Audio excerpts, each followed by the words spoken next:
요나서 1장 3절에서부터 보겠습니다.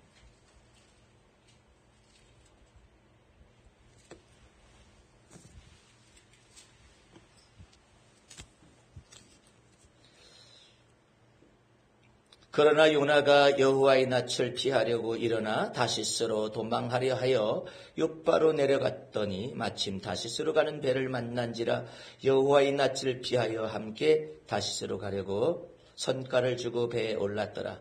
여호와께서 대풍을 바다 위에 내리심에 바다 가운데 폭풍이 대적하여 배가 거의 깨어지게 된지라. 사공이 두려워하여 각각 자기의 신을 부르고 또 배를 가볍게 하려고 그 가운데 물건을 바다에 던지니라. 그러나 요나는 배 밑층에 내려가서 누워 깊이 잠이 든지라. 선장이 나아가서 그에게 이르되 자는 자여 어찌 미뇨 일어나서 내 하나님께 구하라. 혹시 하나님이 우리를 생각하사 망하지 않게 하시리라 하니라. 아멘. 오늘 말씀의 제목은 요나서 1장 3절에서부터 6절 사이에 자는 자여 어찌 미뇨라는 말씀의 제목을 가지고 하나님의 은혜를 나누도록 하겠습니다. 요나서의 전체적인 주제는 하나님의 마음입니다. 많은 사람들이 요나서를 강의할 때 요나가 회개하거나 아니면은 물고기 뱃속에서 있었던 사건들, 표적들, 그런 것들에 관련된 내용들, 그 다음에 하나님의 요나서에서 준비한 여러 가지 이적과 표적들, 큰 물고기를 예비하시고 동풍을 준비하시고 또한 박넝골도 준비하시고 벌레도 예비하시는 그런 준비하시는 하나님에 대한 내용을 얘기를 많이 합니다마는 전체적인 요나서의 주제는 하나님의 마음이에요. 이 하나님의 마음 속에서 하나님의 말씀이 1장 1절에도 나타나게 되는 것입니다. 여호와의 말씀이 아미떼의 아들 요나에게 임하니라. 왜 아미떼 아들 요나에게 하나님의 말씀으로 하나님이 말씀하시느냐 이 말이에요.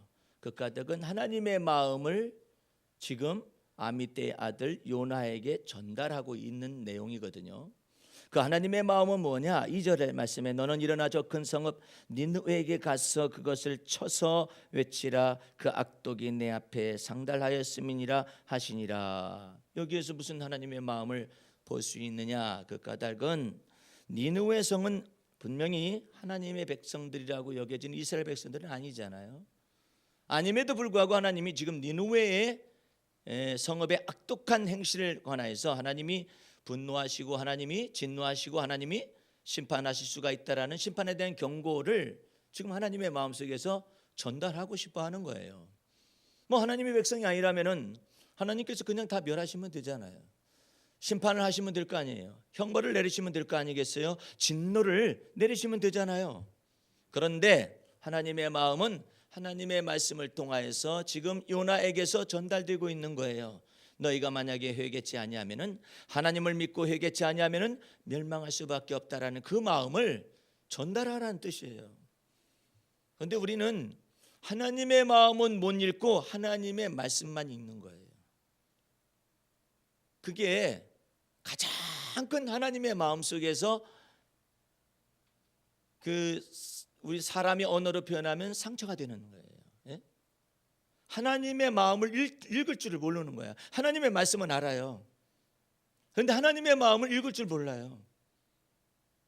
가서 쳐서 외쳐라.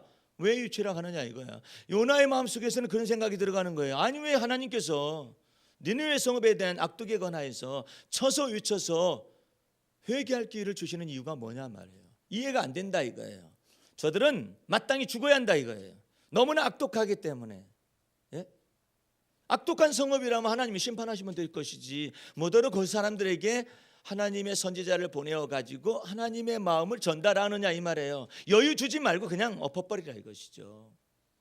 요나의 마음속에서는 참 다중인격이 좀 있어요. 다중인격은요 환자들에게만 있거나 장애인에게만 있는 게 아니에요. 우리가 하나님의 마음을 다 이해하지 못하면 다중인격이 생겨요. 하나님의 마음을 다 이해하지 못하기 때문에 하와가 마귀에게 꾀임을 받는 순간서부터 다중인격이 발생합니다.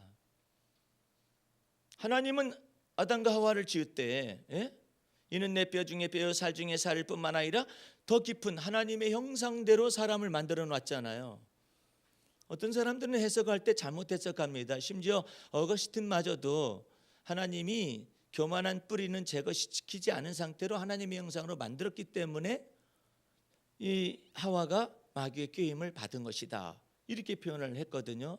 그런데 그것은 성경을 잘못 해석하는 것이고 하나님의 마음을 모르는 소리였었어요. 하나님은 이 사람을 창조할 때 하나님의 형상대로 지으시면서 분명히 그 속에다가 붙였어요. 말을 하나님이 보시기에 선하였더라, 좋았더라, 이렇게. 그러면 하나님이 인생을 창조하실 때 그 속에 무슨 교만한 죄악의 씨앗을 살짝 감춰두고 하나님의 형상대로 창조했다가 나중에 마귀의 꾀임을 받을 때 그 교만한 씨앗이 드러났다, 이게 아니라니까요. 그러면 어떻게 된 것이냐? 이 하와가 하나님의 마음을 전혀 몰라요. 그래서 자기 생각을 덧붙이는 거예요. 하나님의 말씀에다 자기 생각을 자꾸 덧붙이는 거야. 하나님의 말씀을 그냥 선악을 알게 하는 나무의 실과를 먹지 말라, 먹으면 정령 죽는다라는 간단한 내용 아니에요? 그런데 거기에 이 하나님의 말씀에라고 말을 하면서 하나님께서 만지지도 말고 먹지도 말라, 먹게 되면 죽을까 하노라, 이렇게 하나님의 말씀을 변개를 시킨 거예요. 그런데 문제는 하와가 뭐가 그렇게 잘못됐습니까? 조그만 만지지도 말라는 말을 덧붙였는데 뭐가 잘못됐습니까? 이렇게 말하는 사람들이 있어요. 근데 여러분들은 거기를 오해하면 안 돼요. 하와가 예를 들어서 만지지 말라고 그랬었던데, 아니 만지지 말라고 그랬어, 이렇게 말을 하면 자기 생각을 그냥 말한 거잖아요. 근데 문제는 그것에 큰 잘못이 있다라고 말하는 게 아니에요. 성경 속에서는 하나님의 말씀에 이렇게 하나님의 말씀에 말을 해놓고 자기 생각까지 섞어서 하나님의 말씀으로 말한 거예요. 그게 잘못인 거라고. 하나님이 언제 만지지 말라고 그랬어요? 하나님을 어떤 하나님으로 만드냐면 아주 엄격해가지고 만지기까지도 하지 말라는 그런 하나님으로 아예 그냥 하나님의 이 마음을 완전히 이상스럽게 변개를 시킨 거예요. 하나님은 먹지 말라겠죠. 하나님 만질 수도 있겠죠. 근데 먹지 말라는 그 말씀 속에 하나님은 간단하게 말을 했는데 하와가 하나님의 말씀에 만지지도 말라겠다 이것이지. 그런데 왜 그걸 하나님의 말씀의 영역에다가 포함시켜서 자기 생각을 포함시켜서 그렇게 말했느냐 이거예요. 거기서부터 하나님의 마음을 읽지 못하는 인간의 마음들이 생겨나기 시작해서 그 속에서 다중인격체가 믿지 않는 사람들뿐만 아니라 죄를 범한 우리 모든 사람들 속에 나타나지는 거예요. 어떻게 다중인격이 요나에게 나타났느냐면은 저 악독한 니느웨 성읍의 사람들은 회개할 기회를 줄 필요가 없다라는 거예요. 그냥 멸망시키면 된다라는 거예요. 그런 마음이 하나 있었고, 또 한 가지는 요나가 너무나도 머리가 휙휙 돌아가요. 너무나도 지적 판단이 너무나 앞서서 돌아가요. 내가 설사 다중인격 속에서 하나가 또 나타납니다. 또한 내가 도망치는 이유는 내가 설사 저들에게 회개의 복음을 회개의 말씀을 전달했다 하자. 그럼 하나님은 분명히 다 용서하실 것인데 내가 못 들어가서 저 사람들한테 회개의 말씀을 전달하느냐 이거죠. 이게 머리가 너무나 빨리 돌아가는 거예요. 과연 요나의 예측대로 하나님은 니느웨 성을 멸망시키지는 않았어요. 그런데 요나의 예측대로 된 건가요? 안 그래요. 요나의 이와 같은 경고의 말씀이 전달되고 난 다음에 니느웨 백성들이 그 하나님을 첫 번째로는 믿었어요. 예? 자기들의 아시리아의 신인 전쟁의 신을 갖다가 이제 믿지 않냐고 버렸어요. 버리고 하나님을 믿었다고 성경은 정확하게 말을 해요. 하나님을 믿고 그 다음에 믿음에 합당한 회개에 합당한 열매를 맺었어요. 저들이 금식하며 악한 길에서 돌이키고 모든 이와 같은 소식이 대신들에게 전달되고 왕에게 전달되니까 그 왕조차도 대신들조차도 아수르의 신인 전쟁의 신을 벗어버리고 던져버리고 여호와 하나님을 마음속에 믿었다고 그래요. 믿고서 회개에 합당한 열매를 맺었기 때문에 하나님이 진노를 내리려던 뜻을 돌이키셔서 니느웨 백성들에게 자비를 베풀고 인애를 베푼 거 아니겠어요? 이와 같은 것들이 없이는 요나의 말대로 하나님이 뭐 다 용서할 거 뭐 들어가서 전해. 이와 같은 상태가 맞을지도 몰라요. 그러나 요나는 무엇을 모르느냐면은 니느웨 백성들이 처음부터 하나님을 섬겼었던 사람들이 아니잖아요. 전쟁의 신을 섬겼기 때문에 잔인하고 흉포한, 강폭한 이와 같은 행실을 반복했었던 사람들 아니에요. 신이 그러니까, 전쟁의 신이니까 죽이라는 것이죠. 칼로서 다 죽이라는 거 아니겠어요? 전쟁의 신으로서 정복해 나가자, 이와 같은 것이 그 전쟁의 신이 가져다주는 정신이잖아요. 사도잖아요. 철학이잖아요. 죽여도 된다는 정당성을 가지고 있다라는 거 아니에요. 무엇 때문에? 전쟁의 신을 믿고 있었기 때문에. 그런데 그 하나님이 놀랍게도 여호와 하나님이 40일 후면은 이들의 성읍이 무너져 내릴 것이다라는 경고의 말씀을 이 요나야를 통하여서 전달했었을 때 저들이 하나님, 여호와 하나님을 자기의 하나님으로 믿었다라는 거예요. 그리고 회개에 합당한 열매를 맺었다라는 거 아니겠어요? 예? 그렇기 때문에 이와 같은 것 속에서 왕으로부터 백성들에게 전체가 떠 짐승들에게까지 전체가 금식하면서 회개했다라는 거 아니에요? 하나님께서 돌이켰다라는 거 아니겠어요? 그와 같은 것들이 생략된 채로 자기 머릿속에서 심판할 걸, 아니면 죽여 없애버리시지, 아니면 심판하시지, 아니면 심판을 내가 경고의 말씀 전달한다 할지라도 생각이 너무나 빨라. 예? 그래서요, 우리 주님이 여러분과 내 속에서 말씀하시는 게 있어요. 우리는 이 걱정, 저 걱정, 이 염려, 이 근심, 걱정 많이 하잖아요. 아직 닥쳐오지도 않았는데 걱정을 미리 사서 하잖아요. 이거 사서 걱정하는 거, 이거 보통 문제가 아니죠. 그런데 이 모든 것들 한 방에 날려버리는 예수님의 진리의 말씀이 있어요. 네? 그 예수님의 진리의 말씀이 뭐냐면은 한날의 괴로움은 그날의 족하나니, 예? 한날의 괴로움은 그날의 족하나니, 예? 아무것도 염려하지 말고 오직 모든 일에 너희 구할 것을 감사함으로 하나님께 아뢰어라. 그리하면 우리의 생각으로 미치지 못하는 그 모든 생각들을 하나님께서, 우리가 생각하지 못하는 이 모든 것들을, 예기치 못하는 것들을 하나님께서 우리 지각에 뛰어넘치신 하나님의 평강으로 우리 마음과 생각을 지켜줄 터인즉 아무것도 염려하지 말고 두려워하지 말고 놀라지 말고 말씀하셔요. 네?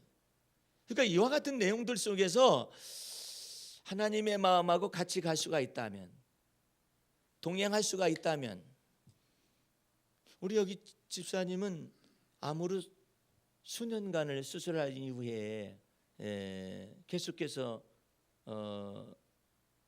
생존하고 있다가 또 주님을 또 만나서 이제 주님 안으로 들어왔어요. 예. 어떤 주님이 또 저 안에 들어가기를 원하시고 계세요. 예. 그러면은 이것은 암이라는 것은 일단은 자연스러운 것이지만 어쨌든 내가 만든 거잖아요. 예? 어쨌든 내가 만든 거잖아요. 내 안에 또 있잖아요. 예. 그런 것에다가 방사선 치료를 하게 되면 충격파가 몸에 아주 심하게 될 것입니다. 그렇죠? 이 모든 것 가운데서 주님을 만났어요. 이 주님을 만나는 것 가운데서 이제는 어디로 옮겨지느냐 하면은 의사가 말한 대로 한 수술한 이후에 5년 동안 괜찮게 되면 괜찮겠다, 그런 생각을 신뢰할 수도 있겠죠. 이제 그와 같은 것 가운데 과정 속에서 이 주님을 만났어요. 주님을 만나면은 이제 주님 안에서의 사고방식과 생각과 가치관을 다 바꿔야 해요. 그리스도 예수 안에서 바꿔야 해요. 뭐냐? 사나 죽으나 내가 주님의 것이야. 이제 내가 사는 것이 아니라 그리스도가 내 안에 사신다라고 믿어야 해요. 그렇게 믿으면은 내 속에서 무엇이 달라지느냐? 이와 같은 내 몸 안에 있는 고통의 문제는 아직 달라지지 아니할 수도 있어요. 그런데 이 고통 안에, 내 마음 속에, 내 몸 안에 있는 고통의 문제보다 더 큰 것이 있어요. 그게 뭐냐면은 내 두뇌 속에 있는 불안 증세예요. 두려움이에요. 예? 죽음에 대한 공포예요. 예? 내가 몇 날 살겠어라는 자주 섞인 동정심이라든지 자기 연민 같은 것들이 자기 자신을 너무나 비참하게 만들어요. 예? 자기를 너무나 힘들게 만든다고요. 나는 내 날이 얼마나 남았는지를 모르는데 왜 저 사람들은 내 심정을 몰라줄까? 이런 것 때문에 막 화가 날 수도 있어요. 아무도 이해하지 못하는 것을 나는 가지고 있어 라고 생각할 수 있어요. 근데 그 저 집사님 속에 예수님이 만나주시고 예수님이 이제 말씀하셔요. 내가 그리스도와 함께 십자가에 못 박혀 죽었나니 이제는 내가 사는 것이 아니라 이제 그리스도가 네 안에 사시는 것이다. 이제 네 인생이 아니라 내가 피로 값주어서 너를 샀기 때문에 너는 내 인생이다. 주님께서 너는 내 것이라. 두려워하지 말라, 놀라지 말라. 하나님이 너와 함께 계시니라. 주의 의로운 오른손으로 너를 붙들어 주리라. 그게 언제까지일지는 모르지만 사는 날까지 다윗처럼 믿어보세요. 나의 평생에 주의 선하심과 인자하심이 정녕 나를 따라 미쳤어. 내가 여호와의 집에 영원히 거하리로다. 그 얼마나 놀라운 내용이에요. 그런 것들이 여러분과 내 마음속에 있는 무엇을 사라지게 하느냐면은 불안증을 사라지게 해요. 염려증을 사라지게 해요. 그다음에 공포를 사라지게 해요. 두려움을 사라지게 해요. 불길한 생각들을 여러분 머릿속에서 다 제거를 시킨다고요. 하나님의 은혜가 여러분의 심령에 있기를 바랍니다. 이제 여러분들 이것을 이제 이거 읽어보세요. 읽어보겠습니다. 주바라기 지각훈련인데 제목이 너무나 멋있지 않아요? 예? 나도 깜짝 놀랐어요. 처음에는 주바라기를 써놨었어요. 주바라기라는 건 해바라기의 반대말이 주바라기예요. 해바라기 하면은 인생은 70 살다가 가는 겁니다. 해 아래서 새 것이 없기 때문에 다 늙고 병들고 그다음에 이제 죽는 것이죠. 생로병사가 해바라기를 하는 사람은 그대로 사는 거예요. 그런데 주님 바라본다 이 말이에요. 그래서 주바라기인데 그 주바라기는 주바라기인데 무엇을 해야 하냐면은 주님을 바라보려면은 이러이러한 때에 지각 훈련을 딱 해서 믿음으로 돌이키는 방법들이 무엇인가를 써놓은 거예요. 보시겠습니다. 내게 오는 좋은 기회가 사라졌다고 느낄 때 일반적인 사람들은 어떻게 생각합니까? 나는 복도 지지리도 없다 생각하겠죠. 그런데 그때 내 믿음의 주님과 나를 온전케 하시는 주님을 바라봅니다. 이렇게 생각과 마음을 바꾸라 이 말이에요. 이렇게 내게 오는 좋은 기회가 사라졌다고 느낄 때, 또 내게 오는 좋은 일을 놓쳤을 때 일반적으로 생각을 어떻게 합니까? 나는 지지리도 복이 없다. 그렇게 생각할 수 있잖아요. 그런 때에 좋은 것으로 내 소원을 만족하게 하시어 내 청춘을 독수리같이 새롭게 하실 주님을 바라봅니다. 세 번째로, 내게 닥쳐온 불행이 나를 두렵게 할 때 우리는 무슨 생각을 해요? 또 같은 생각이죠. 복도 지지리도 없다. 나는 불행의 연속인 사람이야. 나는 이처럼 이런 인생을 살아야만 하는가 봐. 이렇게 생각할 수 있을지 모르지만 그때 주의 날개 그늘 아래 나를 감추시고 주의 눈동자같이 아끼시는 주님을 바라봅니다. 이 생각을 바꾸라. 이 생각을 이렇게 바꿔요. 네 번째로, 내게 닥쳐온 불시련이 나를 애워쌀 때 무슨 생각을 일반적으로 하죠? 나는 끝도 없는 시련으로 살고 있다. 이렇게 생각할지 모르지만 그런 때에 이처럼 그리스도의 고난에 참여케 하시고 영광의 영이 함께 계심을 바라봅니다. 이거 전부 성경에 있는 내용이에요. 내가 성경 기절을 안 써놔서 그러는데 베드로전서 3장에 있는 내용이에요. 4장에 있는 내용의 말씀입니다. 4장에 있는 내게 닥치는 근심과 걱정이 내 마음을 불안케 할 때 아무것도 염려하지 말고 구할 것을 감사함으로 아리라는 주님을 바라봅니다. 내 마음의 소원이 사라졌다고 느낄 때 낙심하여 기도 쉬는 죄를 범치 말라는 주의 말씀을 간직하고 좋은 것으로 채우시는 주를 바라봅니다. 내 몸이 아파서 고통 속에 있을 때 이런 때 또 무슨 생각이 쑥 솟아올릅니까? 나는 병투성이야. 지지리도 복이 없어가지고 왜 이렇게 병만 계속 연속되냐 이렇게 생각이 들어갈 수도 있잖아요. 내 영혼을 고치시고 몸이 아파서 먼저 내 영혼을 고치셔요. 내 몸의 연약함을 아시는 주님, 못 고칠 질병이 없으신 주님을 바라봅니다. 내게 기가 막힐 웅덩이와 수렁이 닥쳤을 때 나를 끌어올리시고 나의 발을 반석 위에 세우시며 나의 걸음을 견고케 하실 주님 바라봅니다. 이거 시편 40편 2절에 있는 말씀인데요. 내가 이것을 받아 적으면서 한참을 놀랐어요. 보세요. 다시 보세요. 내게 기가 막힐 웅덩이와 수렁이 이렇게 닥쳤잖아요. 근데 하나님께서 먼저 나를 일단 끌어올리셔. 다 끌어올리셔. 어디에서? 기가 막힐 웅덩이와 수렁이에서 다 끌어올려. 일단 끌어올려 놓는다. 끌어올리시고 그 다음에 나의 발을 하나하나 반석 위에 세워주셔요. 예?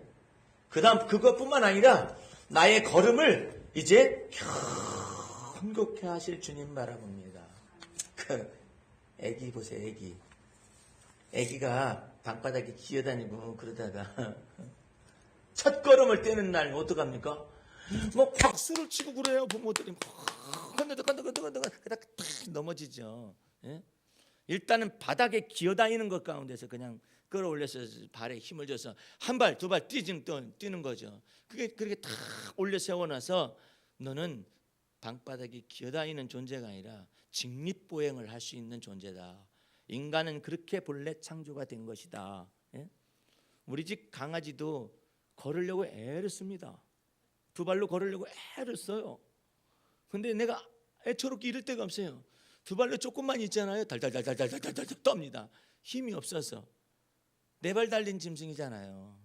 그런데 인간은 근육 자체가 많이 써가지고 인간의 이 대퇴부 근육이 발달된 게 아니에요.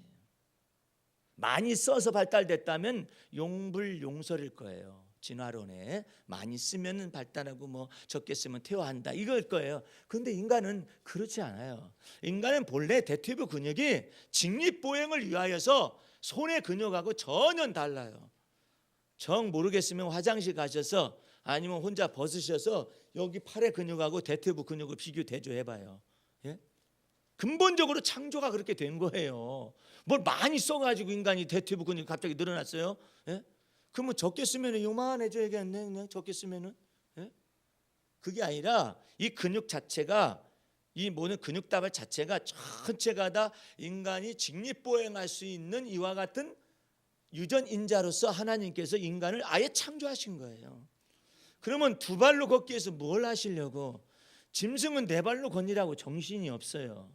인간은 두 발을 걸으니까 생각하는 두뇌에다가 이 손을 가지고 무엇인가를 만들기 시작을 한 거예요. 뿐만 아니라 뛰면서 총 가지고 뜁니다. 이렇게 뛰면서 총을 가지고 겨눠가면서 이러고 있어요. 어디 곰이 뭐 막대기 가지고 와가지고 사람 잡아 때리려고 막 그렇게 하지는 않잖아요. 쥐가 힘 가지고 딱 때리긴 때리겠지만은 예? 인간은 이 두 발로 이렇게 직립보행할 수 있도록 근본적으로 만들어 놓은 거예요. 근데 아이가 대퇴부 근육이 아직까지 다 크게 살아나지 못했으니까 그런데 이제 어렸을 때 한 발을 뛴다는 것이 여러분들 놀라지 마십시오. 한 발 뛰잖아요. 하나님은 자비로우신 분이세요. 한 발을 딱 뛰고 난 다음에는 이 영구 면역을 뇌 속에 이게 딱 개발해내십니다. 이 개발하는 거 뭐가 열어놓으십니다. 이 영구 면역이 한 번 걸었잖아요. 이 걸은 기억이 평생을 가게 하셨어요. 여러분들 하나님 앞에 감사해요. 예? 여러분 생각해봐요. 걷다가 저 까먹었다. 내 발로 간다. 생각해봐. 이게 말이 되느냐 말이야. 그래서 하나님께서 이 영구 면역을 인간에게는 직립보행하는 것이 영구 면역을 딱 두시되 이 여기에 딱 두뇌로부터 이 평형 감각을 두는 이 척추에 이르기까지 전체를 하나님께서 쫙 연결을 시켜가지고 변함없이 영원토록 너는 인간은 너는 직립보행을 하는 인간이다. 이것을 이렇게 만들어 놓으신 거예요. 창조가 되신 거예요. 그 가운데 또 몇 가지 혜택들이 또 있어요. 뭐 예를 들어서 수영을 하잖아요. 그럼 수영 그냥 거의 반영구 면역입니다. 이게. 예? 그냥 계속 뜨는 것 말이에요. 멀리 나가는 건 뭐 연습을 해야 하는 것이고 뜨는 것은 그냥 기억이 됩니다. 자전거 타는 거요? 여러분들이 놀라운 일이에요. 자전거 타고 나서 한번 평형 감각이 딱 새겨지잖아요. 계속 자전거 탑니다. 예? 많이 못해가지고 넘어질 수는 있어요. 그러나 이 평행감각이 있어가지고 그것을 까먹지 않습니다. 그 자전거 타는 기억 사라졌으면 어떡하지? 나 수영에서 평행감각을 잃어버렸으면 어떡해? 그런 거 없어요. 반영구 면역으로 이게 탁 들어와 있어요.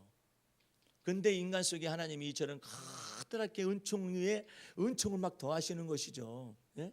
그 얼마나 감사해요. 그런데 하나님께서 우리를 수렁에서 일단은 먼저 탁 올려놓고 그 다음에 내 발을 반석 위에 탁 세우시고 그 다음에 내 걸음을 견고케 하여 주셔. 예. 내가 요 세 가지 단어, 예? 이 언어들을 생각하면서 너무나 깜짝 놀랐어요. 하나님이 이처럼 여러분과 나를 생각하십니다. 예? 그 하나님이 생각하시는 것을 찬미를 해야 해요.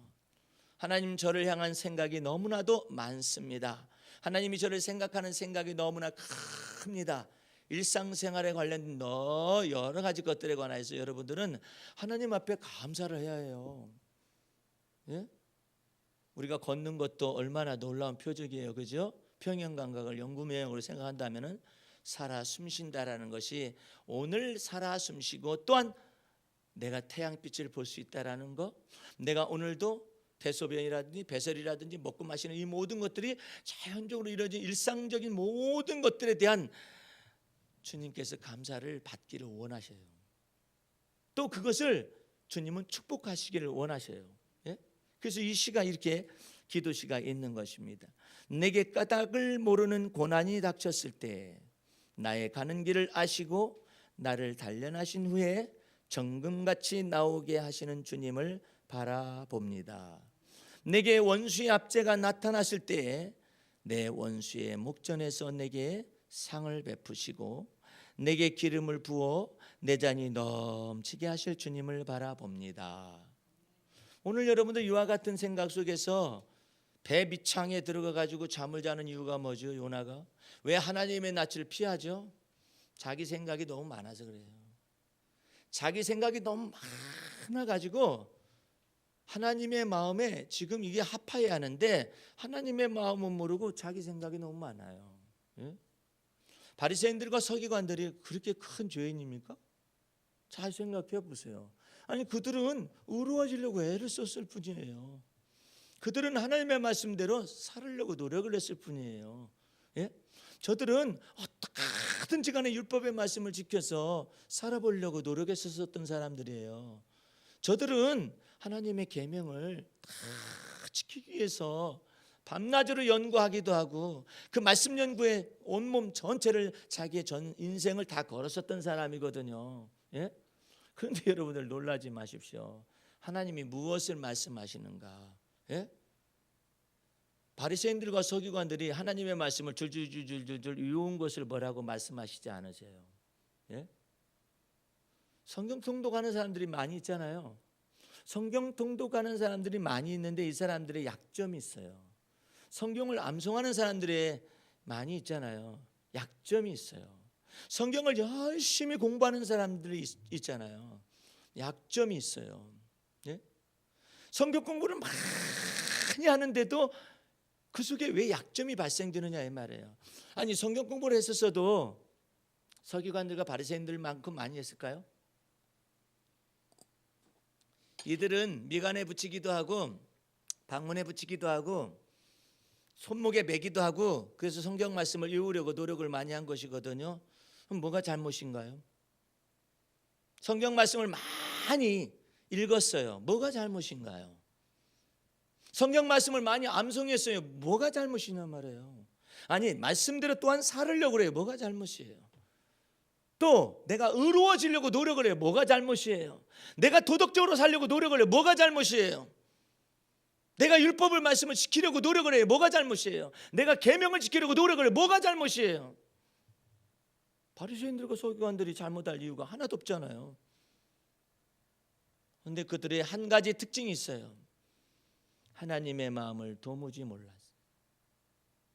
하나님의 마음을 모르는 거예요.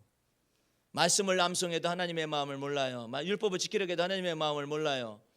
하나님의 마음은 예수 그리스도께 하나님의 마음은 율법과 선지자의 모든 말씀을 지켜 행할 수가 없는 이 모든 이스라엘의 450년간의 역사를 율법과 선지자의 말씀을 주어서 한번 지켜보라고 한 거예요. 인간이 지킬 수가 없었어요. 그래서 북이스라엘은 아시리아에 멸망을 하고 남쪽 유다는 예루살렘에 멸망할 수밖에 없었다라는 것을 이스라엘 역사를 통하여서 율법 안에서 증명을 했다고요. 하나님이 결론 내린 건 뭐죠? 의인은 없나니 하나도 없다. 율법을 지켜 행할 수 있는 의인도 없고 계명을 지켜 행할 수 있는 의인도 없고, 성경 말씀을 그렇게 많이 외우고 안식일에 있는 모든 것들을 다 절기도 다 지켜봤어요. 그런데 왜 주님께서 오셔서 바리새인들과 서기관들과 장로와 대제사장들을 정죄하고 심판하고 그 다음에 이 성전을 헐어버리라, 너희가 헐어버리라 라고 말하기까지 그와 같은 일들이 나타났느냐 이 말이에요. 우리 한번 성경을 찾아보고, 아주 중요한 말씀이니까 찾아보고 마태복음 15장을 펴보세요. 알아야 해요. 한 가지만 알아도 돼요. 여러분들이 이 예배 시간에 뭘 어떻게 많이 알려가지 말고 한 가지만 알으면 돼요. 자, 15장, 마태복음 15장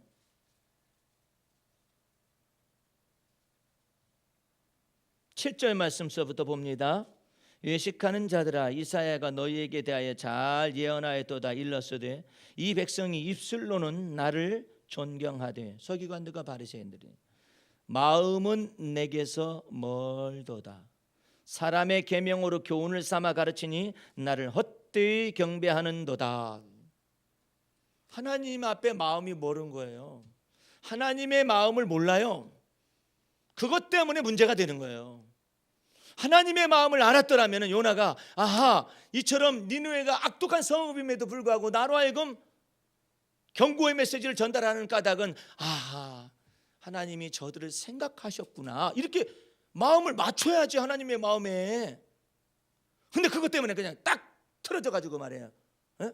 다시스로 가는 배를 갖다가 얻어 타기 위해서 그쪽으로 가가지고 그쪽에 배미창에서 잠을 자고 앉아 있어요.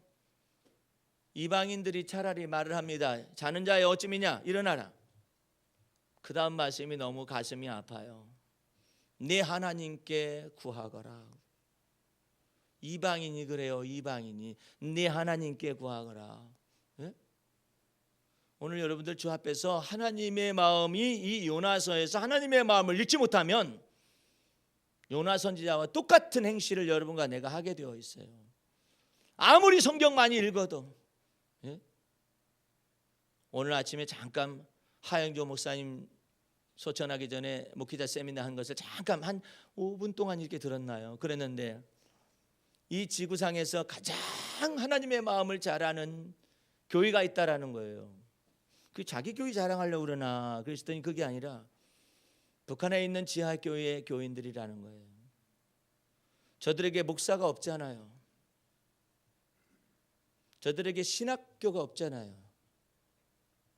저들에게 장로가 있는 것도 아니잖아요. 근데 저들은 주님을 믿고 있어요. 어떻게 된 거냐 이거예요. 그 사람이 말을 하기를. 예? 어떻게 된 거냐 이 말이죠. 그러면서 그분이 이야기하는 겁니다. 어쩌면 우리 목회자들이 신학적으로 변조가 되어져 있는 하나님을 전달하는 것 때문에 성도들이 그리스도의 마음을 모르는 거 아닙니까? 라고 목회자 세미나에서 이 얘기를 하더라고요. 그래서 여러분과 나도 바뀌어서는 안 돼요. 사람이 적고 많고를 문제 삼지 않아요. 주님은요. 주님이 에레미야서 5장 1절에 이처럼 말을 합니다. 너희가 예루살렘의 모든 성읍으로 다 돌아다녀 보라 이거예요. 다 돌아다녀 봐서 진리를 행하는 사람 한 사람만 있어도 내가 이 예루살렘 성읍을 멸망시키지 않겠다 말씀하셨는데 한 사람이 없었어요. 그래서 멸망을 시켰어요. 예? 바벨론이 와가지고 멸망을 시켰잖아요. 하나님의 마음을 모르면은 성경 많이 읽어도 소용이 없어요. 그러면 어떻게 하면 하나님의 마음을 알아갑니까? 하나님과 동행해봐야 해. 하나님의 선하심을 맛보아야 알아야 해. 예? 주님을 어떻게 기쁘시게 하는 것을 시험해봐야 해요. 하나님을 시험한다라는 말이 아니에요. 하나님을 기쁘시게 하는 것이 무엇인가를 시험하라는 거예요. 주님이 해보라는 거예요. 왜? 살아계시고 전지전능하셔서 지금도 역사하시기 때문에 시험해보라 이거예요. 하나님이 어떻게 역사하시는가? 하나님이 죽었는가? 우상에게서 하나님의 마음이라는 그와 같은 언어를 사용할 수 있을까요? 불가능해요. 우상은 자기가 섬기고 인간이 욕망이 극대화된 것을 신을 만들어서 그 안에다 가두어서 인간의 탐욕대로 움직여가기 위한 것이 우상이에요. 예? 선앙당에 자꾸 돌멩이 던지는 이유가 뭐예요? 귀신의 마음을 알기 위해서? 아이고 그런 거 없어요. 예? 자기 소원 성취를 위해서 돌 던질 뿐이에요. 그게 우상생수 이 숭배의 세계예요. 그런데 하나님은 뭐라고 하냐면 하나님의 마음을 알으라고 말해요. 왜 하나님의 마음을 얘기하십니까? 살아있고 전지전능하시고 창조주 하나님이시기 때문에, 인간을 지으셨기 때문에 하나님이 마음이 있다. 하나님의 마음 속에 여러분과 내가 있었어요. 이제 여러분과 나는 이제 예수 그리스도를 믿는 믿음 안에서 주님의 마음을 자꾸 알아가야 해요. 자꾸 경험해 봐야 해요. 예? 여러분들이 주님 앞에서 살아계시는가 안 계시는가, 이와 같은 역사를 하시는가 안 하시는가, 이것을 경험해야 해요. 내가 사실은 이 시를 군대 가는 우리 방주는 잘 기억을 해야 해요. 이것은 우리 모두를 위한 것이지만 객관에서 썼지만 방주가 이것을 기억하기를 원했어요. 군대 가면 이런 일들이 다 있습니다. 그대로 나타납니다. 이게 다 겪을 일들이에요. 다 겪을 일인데 그냥 못된 상관 만나가지고 무슨 접할 어떤 말 욕할 것이 아니라, 그 상관을 욕할 것이 아니라 하나님을 만나야 해요.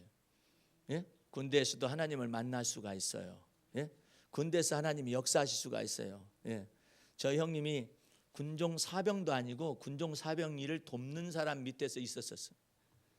파주에서 근무를 했었는데 포병 부대를 갔다가 이와 같이 그냥 이 창설하는 그런 부대에 있었기 때문에 손이 다 거칠어지고 그랬는데, 저희 형님은 신학교 졸업하고 난 다음에 갔을 거 아니에요. 아주 얌전한 새님이잖아요. 맨날 놀려 선배들이. 야, 니네 하나님 진짜 살아있냐?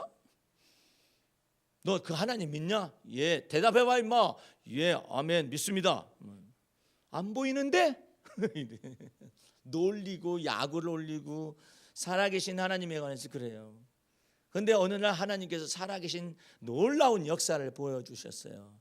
이 전체가 한 열 몇 명 정도가 되는 이와 같은 사병들이 트럭에 타가지고 가다가 이것이 굴렀어요.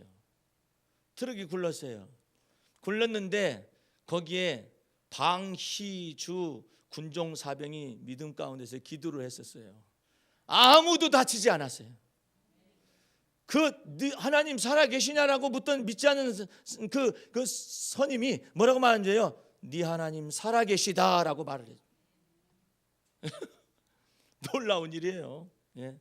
하나님께서 뭐 군대인들은 안 계시며 여기 뭐 일반 여러분들에게 사제 인간들에게는 안 계시겠어요? 예? 군인 인간 거기에도 계시고 저기에도 계시고 다 계시잖아요. 그런데 우리 주님께서 말씀하시는 거예요. 너희는 하나님의 선하심을 맛보아할지어다. 맛보아 알기 시작하면 하나님이 내 하나님이셔. 하나님이 나와 함께 계셔. 하나님이 우리 교회와 함께 계시는구나. 하나님이 우리 지체와 함께 계시는구나. 하나님이 이 속에서도 나를 긍휼히 여기시는구나. 할렐루야. 그 안으로 들어갈 줄로 믿습니다. 그래서 여러분 이론으로 하나님을 믿으면 안 돼요. 하나님을 경험하셔야만 합니다. 그럴 때 하나님의 마음을 알 수가 있어요. 그 하나님의 마음을 알을 때 우리 주님께서는 그러죠. 내가 너와 함께 있을 것이다. 내가 주의 날개 그늘 아래 너를 비밀이 친 장막에 너를 보호할 것이며 네가 여기를 떠나서 다시 이쪽으로 돌아오기까지 내가 너를 떠나지 아니하리라. 주님의 놀라운 은혜 가운데 거하시기를 주의 이름으로 축원합니다.